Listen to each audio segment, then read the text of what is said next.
Welcome again in the lecture series on thermodynamics. This is lecture 4th. In this lecture, we will study about reversible processes.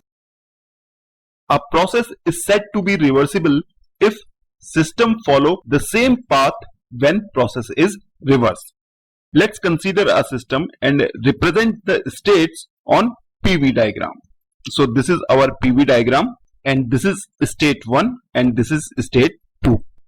At state 1, system has pressure P1 and volume V1, and at state 2, system has pressure P2 and volume V2. So system undergoes a process. So in the initial process 1 to 2, system change its state from equilibrium state 1 to equilibrium state 2.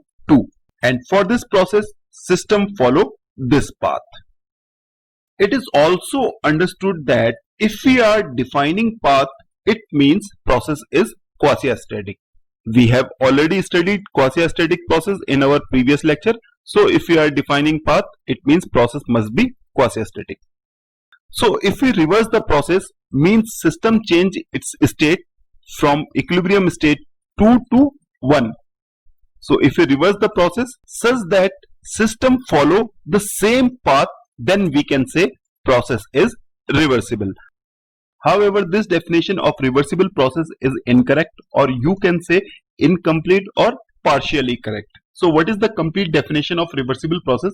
A reversible process is defined as a process that can be reversed with the same path without leaving any trace on the system and surrounding. That is, both the system and the surrounding are returned to their initial states at the end of the reverse process. So this is only possible if the net heat and net work exchange between the system and the surrounding is 0 for combined process. It means when the process is reversed, then the net effect on the system and surrounding must be 0. So let's understand these points with the help of an example. Let's consider a system which undergoes a process 1 to 2, in which system rejects 100 kilojoule heat to the surrounding. We can also represent this process on PV diagram. If the process is isochoric or constant volume process, then our process will be like this. Now let's reverse the process 2 to 1, in which 100 kilojoule heat is supplied to the system from the surrounding. Now if the system follow the same path which it has followed in process 1 to 2, then this process may be reversible. So system is following the same path, but we are saying that this process may be reversible. Why may be reversible?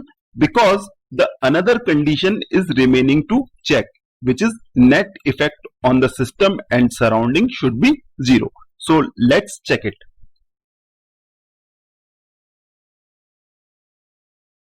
In process 1 to 2, system reject 100 kilojoule of heat. So there should be minus 100 and surrounding get that heat. So here plus 100 kilojoule. In process 2 to 1, system get the 100 kilojoule heat and surrounding supply that heat. So minus 100 kilojoule. So net effect on the system is 0 and net effect on the surrounding is 0. Now we can say this process is a reversible process because system follow the same path and the net effect on the system and surrounding is 0.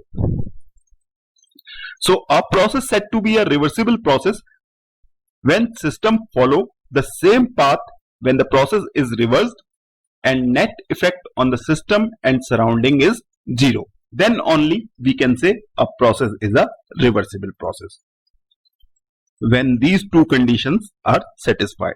So this is all for this lecture. In the next lecture, we will discuss a reversible process and we will also discuss the example of reversible and irreversible process.